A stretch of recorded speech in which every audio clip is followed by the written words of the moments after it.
कि चीटिंग आखिर होती क्या है या किस किस तरह से चीटिंग होती है, किन किन चीजों को चीटिंग माना जाता है या चीटिंग मानना चाहिए। क्योंकि अब तक बहुत से लोगों को ये लगता है कि चीटिंग सिर्फ उतना ही होता है कि अगर मेरा पार्टनर जाकर किसी और के साथ फिजिकल हो गया है, किसी और के साथ उसने नाइट स्पेंड कर ली, किसी और के साथ जाकर सो गया, सिर्फ वही चीटिंग कहलाएगा। लेकिन नहीं यार, ये बहुत बड़ी गलतफहमी है। हमें ये बात समझनी पड़ेगी कि आप डायरेक्टली जाकर किसी के साथ फिजिकल नहीं हो जाते। बहुत रेयर, बहुत ही लिमिटेड परसेंटेज केसेस में ऐसा होता है कि आप फर्स्ट टाइम ही किसी से मिले एंड डायरेक्टली जाकर फिजिकल हो गए, जबकि बहुत सारे यानी मैक्सिमम केसेस में ऐसा देखा जाता है कि फिजिकल हो जाना किसी के साथ एक नाइट स्पेंड कर लेना is the last stage of cheating. लेकिन चीटिंग की एक्चुअली शुरुआत पता है कैसे होती है? जिस दिन आपका पार्टनर आपसे झूठ बोलने लगे, किसी और के लिए आपसे बातें छुपाने लगे, कहीं ना कहीं उसी दिन से चीटिंग के सीड्स सो हो चुके हैं और कहीं ना कहीं फ्रैगमेंट्स में ही सही बट चीटिंग वहीं से स्टार्ट हो चुकी है। हमने ये कुछ बातें बहुत ध्यान से सुनना।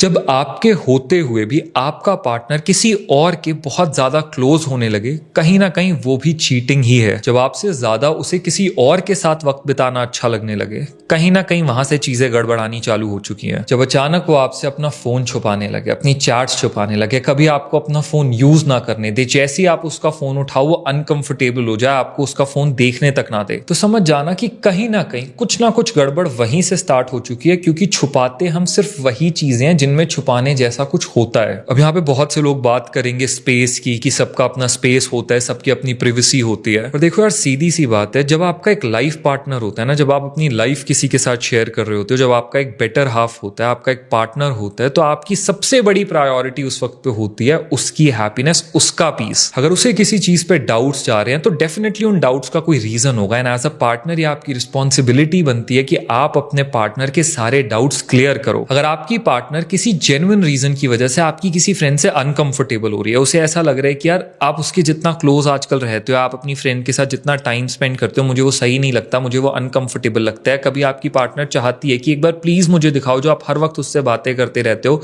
क्या आप ऐसी बातें करते हो? और उस वक्त अगर आप अपनी वो सारी चैट्स छुपा रहे हो, उन चैट्स को डिलीट कर रहे हो, अपने पार्टनर को अलग अलग रीजंस दे रहे हो पर उसे क्लैरिटी नहीं दे रहे, तो यहां गलती कहीं ना कहीं आपकी है। क्योंकि देखो, अगर आप सच्चे हो, आपके मन में कोई खोट नहीं है, आप अपनी तरफ से बिल्कुल क्लियर हो, तो आप अपने पार्टनर को भी क्लैरिटी दे सकते हो, दिखा सकते हो कि देखो यार, हमारे बीच में ऐसा कुछ भी नहीं है, सब कुछ क्लियर है। और अगर फिर भी आपको ऐसा लगता है कि मेरी उस इंसान के साथ या मेरी अपनी उस फ्रेंड के साथ ज्यादा क्लोजनेस या उतनी ज्यादा कॉन्वर्सेशन आपको अनकंफर्टेबल करती है, तो डेफिनेटली हम इसके बारे में बैठ के बात करते हैं, कोई सोल्यूशन निकालते हैं। मैं अपनी बाउंड्री सेट करता हूं, बट मेरी प्रायोरिटी ये है कि आप पीस में रहो, आप ऐसे किसी स्ट्रेस में ना रहो। आपके उस स्ट्रेस, आपकी उस टेंशन को दूर करना मेरी रिस्पॉन्सिबिलिटी है। ये सही कॉन्वर्सेशन होती है दो पार्टनर्स के बीच में। यार ट्रस्ट मी, पता तक नहीं चलता, पर चीटिंग ना लाइफ के कुछ सबसे छोटे छोटे इंस्टेंसेस से स्टार्ट होती है हमेशा। अपने पार्टनर के होते हुए भी किसी और से फ्लर्ट करना, किसी और के अननेसेसरली ज्यादा क्लोज जाना भी एक तरह की चीटिंग ही है। अगर आपका या आपकी कोई फ्रेंड आपके पार्टनर के होते हुए भी अननेसेसरली आपसे ज्यादा क्लोज होने की कोशिश करते हैं, या वो आपसे फ्लर्ट करते हैं और आप उनको फ्लर्ट करने देते हो, ये जानते हुए भी कि इससे आपका पार्टनर या आपकी पार्टनर अनकंफर्टेबल हो रहे हैं,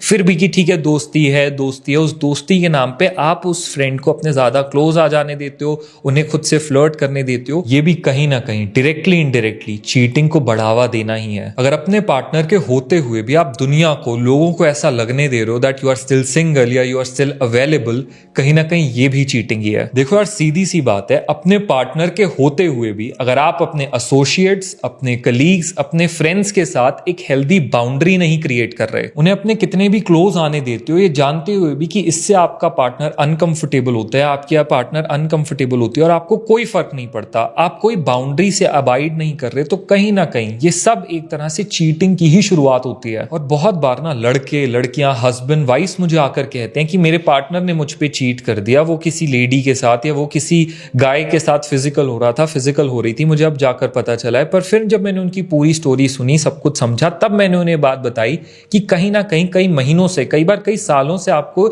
ये छोटे छोटे हिंट्स मिल रहे थे। आपको ये दिख रहा था कि आपके अनकंफर्टेबल, अनईजी होने के बाद भी आपका पार्टनर अपने उस फ्रेंड से, अपनी उस फ्रेंड से, अपने उस कलीग से बहुत ज्यादा क्लोज प्रपोज हो रहे हैं, आपको ये सब दिख रहा था, पर फिर भी उस वक्त आपने इन सारे हिंट्स को, इन सारे छोटी छोटी चीजों को इग्नोर किया कि चलो कोई बात नहीं। आपने अपने पार्टनर को समझाने की कोशिश की, आपके पार्टनर ने नहीं सुना, आपने तब भी चीजें इग्नोर कर दी, आपने तब भी सब कुछ फॉरगिव कर दिया। इसीलिए आज इतने वक्त बाद आज आपको जाकर पता चला कि फाइनली आपका पार्टनर उस इंसान के साथ या उसी फ्रेंड या उसी कलीग के साथ आप पे चीट कर रहा था या चीट कर रही थी। तो जब हम भी कई बार इन्हीं छोटे छोटे हिंट्स, इन्हीं छोटी छोटी चीजों को इग्नोर कर देते हैं ना, इनके बारे में सीरियसली बैठ के बात नहीं करते, तो एक लंबे वक्त के बाद जाकर हमें पता चलता है कि उसका नतीजा कितना बड़ा हुआ। तो प्लीज इस बात को समझो कि चीटिंग डायरेक्टली किसी के साथ जाकर फिजिकल हो जाना, किसी को किस कर लेना, किसी के साथ एक नाइट स्पेंड कर लेना ही नहीं होता है। Cheating day to day life की बहुत छोटी छोटी चीजों से स्टार्ट होती है। जब हम एक हेल्दी बाउंड्री नहीं बनाते ना, जब हम हर चीज को बहुत लाइटली लेने लगते हैं, बहुत कैजुअली लेने लगते हैं, तभी से वहीं से कहीं ना कहीं चीटिंग स्टार्ट होती है। देखो यार, दोस्त होने में, कलीग्स होने में, एक्वेंटेंसेस होने में कोई बुराई नहीं है,